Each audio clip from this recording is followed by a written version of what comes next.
Today's exchange in Parliament is one that a lot of people in rural Jamaica are going to feel deeply. MP Natalie Neita stood up and made a case that many citizens have been making for years.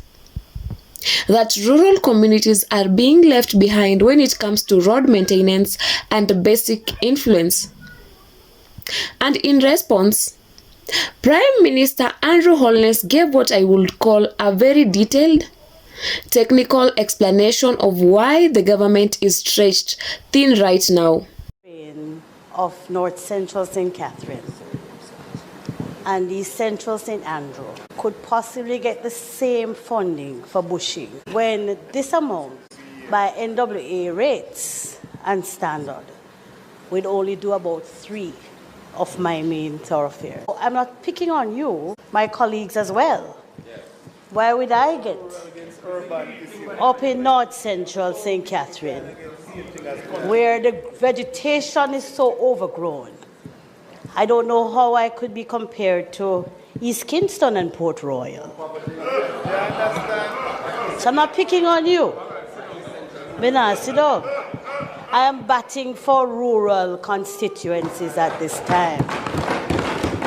The bush are closing upon the cars. The people have nowhere to walk. Down in St. Andrew, is it northeast where Chuck is? Yes, northeast. I think maybe you would probably beautify the curb walls, yes. But we have bush, the vegetation that cars can't pass without crying up the side of the vehicles and with people not having anywhere to walk. There is no routine maintenance going on, so let's not fool ourselves.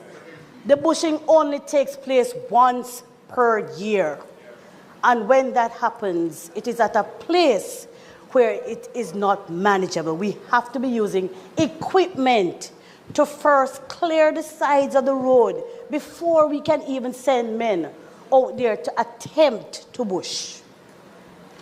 Prime Minister, I'm appealing to you. Rural constituencies must be treated differently at this time to be able to take care of overgrown vegetation. My second question relates to the movement of funding. I think we have always been able to, based on what our needs are, that we might be able to do some juggling where possible. Please just elaborate. My permanent secretary, that I have no objections if a member of parliament were to decide to shift from bulky waste into bushing or from bushing into bulky waste. But there can be no compromise on the $2 million for cleaning drains and waterways, because if you note, it is more for vector control. So you can use this for vector control if you would like. But the threat now is mostly for standing water, where you are having rats and other vectors, mosquitoes. So if we would not allow you not to use that $2 million for that purpose, but you can move between bushing and bulky waste removal. There may be ways to craft programs that are specific to rural constituencies for which you would qualify as one, rather than to make a general allocation. Let me assure the entire Parliament, the NWA presented to the Cabinet a budget for recovery of roads for $35 billion. We were not able to allocate $35 billion all at once. We settled on an allocation of $5 billion. That's what we could see our way to fiscally. And in that $5 billion would be allocations for patching up roads, minor and major repairs. Allow me to just engage you for a few minutes. Please bear in mind that revenues have fallen, expenditures by virtue of what we need for relief and recovery. You would have heard the Minister of Energy explain the demands on the government, even things that we did not budget for, we have to now put them in place. So it's a delicate balancing act to ensure that we don't end up in a financial crisis as we are responding. So every demand that is made we put it through the lens of what is fiscally possible. Now, what is fiscally possible is also determined by how efficiently you spend the resources allocated. We can make allocations that are not efficiently used. So we have to look at what is the spending capacity of the entities that we are giving the resources to. So when it comes to road patching, for example, if we were to say, fix all the roads, say we're going to fix all the roads in all the constituencies, and then in addition to that, spend more resources on the 16. You know what the biggest problem was? The member of my sister from St. Andrew Southwest, who stood up in Parliament last year and complained that you have allocated, what was it, $40 million, but I can't get anything done. And why could you get that $40 million spent? Because it had to go through procurement and then contracting and all kind of long process, tying up the NWA staff. Note, we haven't made a budget to increase the staff of the NWA. We haven't taken on more people, it's the same staff. So even if we're making allocations, we also have to think about how the allocations are going to be spent. So these are just some of the considerations. So what we have done is to look at the entirety of the roads that need to be repaired, give priority to those that are in the worst damaged areas. I think we all agree that that's the sacrifice we have to make. But at the same time, as soon as we have gotten those roads underway, then we can look at the others. So we're going to treat all the roads in Jamaica under the emergency procurement because they were all affected. But the emphasis, because of the resources that we have, will be on the roads that are in the most affected areas, and then we will come back and deal with the other roads. So we have allocated $1.5 billion for patching. Note that last year, when we were impacted by the heavy rains after Beryl, we allocated $2 billion for patching island-wide. So we have allocated $1.5 billion. Note as well that out of that $5, we have already spent, because we have cleared almost all the roads. There are only 15 roads that are still blocked. And of that 15, some are blocked because, as you mentioned, landslides and slippages and waterlogged, which we just wouldn't be able to address those. So we have already spent in clearing that. As I speak today, all the roads you can drive on.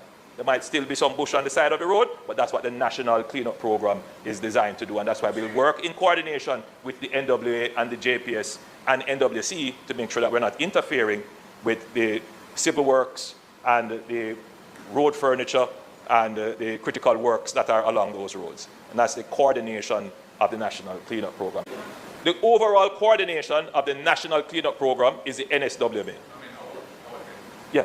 Oh, the 10 million, right. So the usual. So the bulky waste is NSWA, the cleanup and the management of the drain cleaning and so forth, vector control. That's NWA working with your Ministry of Health. So remember now, if you need to do vector control, contact your local Ministry of Health personnel to assist you either with baiting for rats or treating water or any of those activities that you would normally do in terms of ensuring that any standing water is not an environmental threat. What we're doing, yes, it's about relief from having the garbage, but it is also about making the community stronger. That, yes, you see this garbage, but plastics can be recycled, metals can be reused, and we want to get that kind of notion into the community. But we also want to take advantage of this period to rebuild community spirit, to get people to come out and clean their own communities. So that's the idea behind the expenditure. So it's not merely an expenditure, it's about multiplying the value of what we get from the expenditure. Let's start with what Natalie Neita was really saying here, because this wasn't an attack. This was advocacy. She pointed out that rural constituencies like North Central St. Catherine are being compared to places like East Kingston and Port Royal. And that comparison just doesn't make sense. In rural areas, vegetation is not just unsightly, it's dangerous. The bush is closing in on vehicles, scratching cars, blocking visibility and forcing pedestrians onto the road because there is literally nowhere to walk. She also made a critical point. Bushing is only happening once per year. By the time it happens, the overgrowth is so bad that equipment has to be used just to clear the road enough for workers to even begin. Her appeal was simple. Rural constituencies need to be treated differently, especially during periods of heavy rainfall and rapid vegetation growth. She then moved into the money side of things, asking whether MPs could shift funds based on urgent needs, moving money from bulky waste to bushing or vice versa. That's an important question because it speaks on how much discretion MPs actually have when conditions on the ground change. Now, the Prime Minister's response was long, but it was also revealing. He made it clear that MPs do not have some flexibility. They can move funds between bushing and bulky waste removal. However, the $200 million allocated for drain cleaning and vector control cannot be touched, because that money is directly tied to public health issues like mosquitoes, rats, and standing water. This is where things get really interesting. The National Works Agency requested $35 billion to repair Jamaica's road. The government could only approve $5 billion. That one sentence alone explains a lot of frustration people are feeling across the island. Not because the need isn't understood, but because the money simply isn't there. But the Prime Minister didn't stop at funding. He went further and pointed to a major issue most people don't think about: capacity. Even when money is allocated, projects get stuck in procurement, contracting delays, and staffing limitations. He reminded Parliament that the NWA hasn't been given additional staff, meaning the same workforce has to manage more projects. So you can have money on paper, but if you can't spend it efficiently, communities still suffer. The government approach right now is to prioritize roads in the worst affected areas first.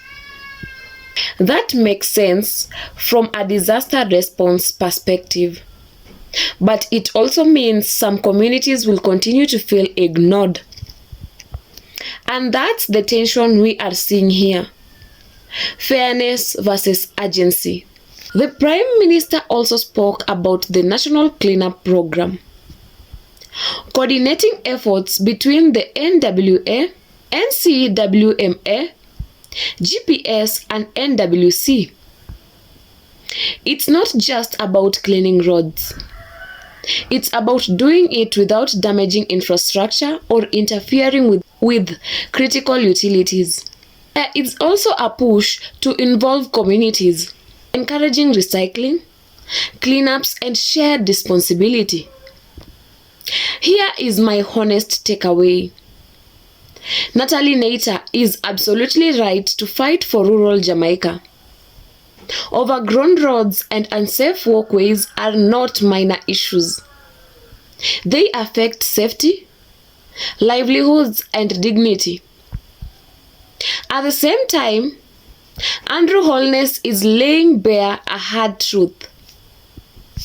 The country is operating under real financial and administrative limits.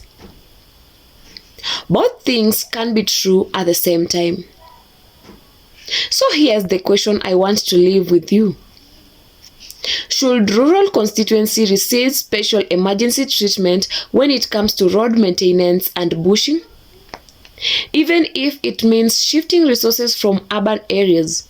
Or is the current prioritization the only realistic option given the budget? Drop your thoughts in the comments. If you are from a rural area, tell us what conditions are like where you live.